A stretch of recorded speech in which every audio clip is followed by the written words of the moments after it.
Hello, my name is Tara Dennehy, and I'm going to be talking to you today about why men matter as allies to women in STEM fields. Have you ever been in a professional situation where you pose what you think is a pretty great idea, but it gets ignored, and the conversation moves on?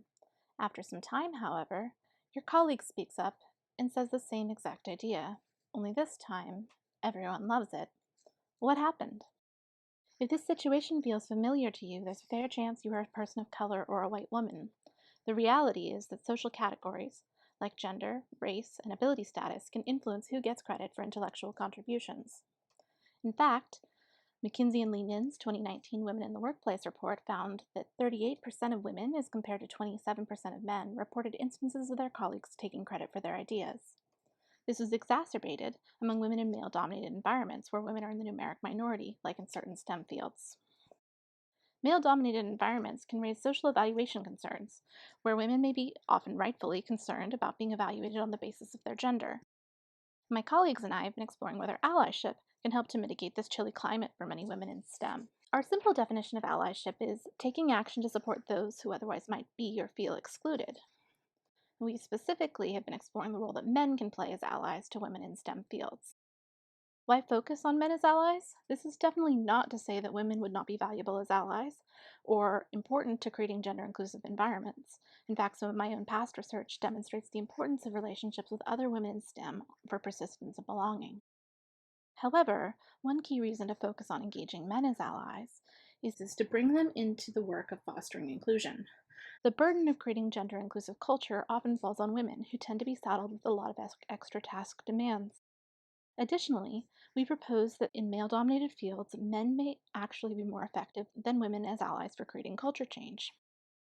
First, men are typically not seen as having a personal stake or conflict of interest in diversity efforts, whereas women can be penalized for promoting diversity.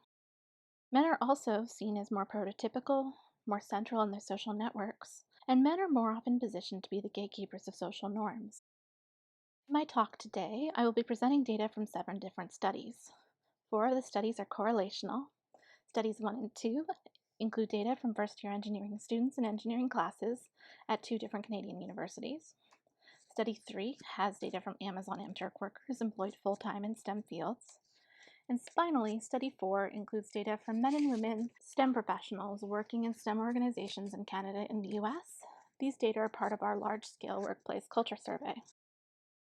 I'll contrast these correlational studies to our experimental studies, which all come from Amazon MTurk workers in the US and Canada. Notably, although I'll briefly present data from all 7 studies, I will primarily focus on Study 4, which is our workplace culture survey data, and on our experimental Study 6. The common question underlying our correlational studies is whether allyship from men as compared to women would be associated with better inclusion for women in STEM. In contrast, the common question underlying our experimental studies is whether amplification from men as one instantiation of allyship behavior can help women to receive credit for their ideas and work. And amplification can be conceived of broadly as signal boosting someone else's ideas. Let's start with the correlational studies. In Study 4, we provided participants with a brief definition of allyship and then asked them to separately estimate the percentage of men and women in their workplace who were allies to female engineers and scientists. What did we find? Let me start by orienting you to the graphs. Both y-axes represent social identity threat or concerns about being evaluated on the basis of one's gender. Social identity threat is a measure that was included in all 4 of the correlational studies and is a key part of the picture around psychological safety. The x-axes are the percentage of men on the left and women on the right in the workplace that participants say are allies to women scientists and engineers. Now, the blue lines and confidence bands are men. Social identity threat for men is low across the board. There's a small but significant relationship between social identity threat and the percentage of male allies. Basically, as men report more of their male coworkers being allies to women scientists and engineers, they also report lower levels of social identity threat. And there is no relationship between the percentage of female allies and men's social identity threat. Now, our coral lines are women.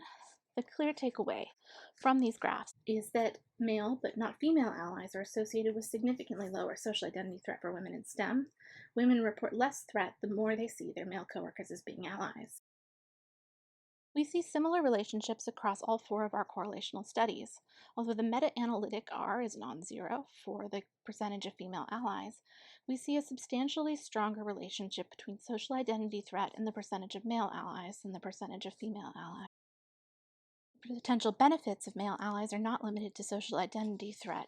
Although the specific measures included in each study varied, across our four studies, we see consistent relationships between the presence of male allies and outcomes related to psychological safety, inclusion, and positive relationships in the classroom and workplace. The takeaway from these studies is that allyship from men, much more so than allyship from women, seems to be associated with greater psychological safety for women in STEM. A key limitation of these data, however, is we cannot make causal claims. It may be that there's something different about women who report higher versus lower percentages of male allies. This is where experimental data come in. So would amplification by men as one instantiation of allyship behavior help women receive credit for their ideas and work? I'll briefly note that my colleagues and I didn't come up with the concept of amplification. This line of research was actually inspired by a strategy reportedly used by women in the early days of the Obama White House, when female staffers found they had a hard time getting their ideas heard in Obama's then male-dominated team. So the experiments I'm about to share all employ variants on a common paradigm. Participants are introduced to a team of students in an engineering course. The team, which is always male-dominated, has been tasked with building a tower with only plastic straws. Now there's a secret to the tower building challenge, which is not made explicit. The formula for scoring the team's final towers preferences the height of the tower over the weight it can hold. So a valuable and objectively correct strategy is to build the tower as high as possible while ignoring how much weight it can bear. After reading about the tower building challenge, participants then watch a visual transcript where the teammates' photos appear with their speech. As the script proceeds, participants see an animation of the tower being assembled. Now, I fast forwarded the video up to a certain point where Jane proposes the objectively valuable solution. So after Jane proposes her solution, one of three things happens. In the no action condition, her idea is ignored. In the appropriation condition, her idea is stolen by Patrick, who proposes the idea as his own. And finally, in the amplification condition, Patrick identifies that Jane proposed a good idea and asks her to elaborate on it. We can look at credit to Jane versus Patrick. Now keep in mind that the only correct attribution is to Jane. Attributions to Patrick are actually misattributions. To orient you to the graph, credit to Jane is along the y-axis. The x-axis shows our action conditions. In the no action condition, credit to Patrick here in blue is correctly low. This rises significantly when he steals Jane's idea, but it goes back down when he amplifies it. For Jane, here in orange, credit starts out high in the no action condition. This then marginally decreases when Patrick steals her idea and rises significantly when Patrick amplifies her idea, suggesting that amplification does help increase credit to Jane. Now, we also asked participants how much each member of the team contributed, where the contributions had to sum to 100%. With 6 teammates and everyone contributing equally, we'd expect a baseline percentage contribution of just under 17%. We start by looking at perceptions of Patrick's contribution. We can see in the no action condition that Patrick is seen as making an outsized contribution to the team. This remains unchanged when Patrick steals Jane's idea in the appropriation condition, and when he amplifies Jane's idea, signal boosting her idea. Jane, in contrast, is seen as contributing significantly less than Patrick in the no action condition, despite having proposed the objectively valuable solution. Jane's percent contribution remains similarly low when Patrick steals her idea. However, when Patrick amplifies Jane's idea, her percent contribution rises dramatically, exceeding Patrick's percent contribution. We've examined the role of target gender in a separate experiment.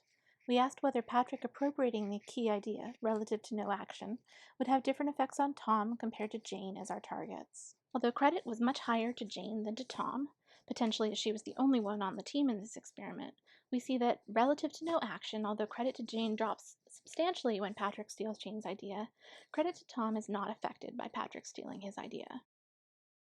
We've also looked at repeater gender. Does the gender of the repeating teammate matter?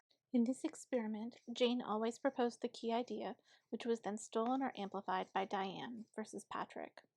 What we find is that amplification by both Diane and Patrick increases accurate credit to Jane relative to appropriation, although I will note that for other outcomes in this experiment, we see greater benefits from amplification by Patrick than from Diane. So what can we take away from these experiments? For observers, at least, amplification increases the accurate ascription of credit to women in collaborative settings. Amplification from male colleagues seems to be equally, if not more, beneficial than amplification from female colleagues. This suggests that amplification may be a viable allyship strategy for men to support their women colleagues.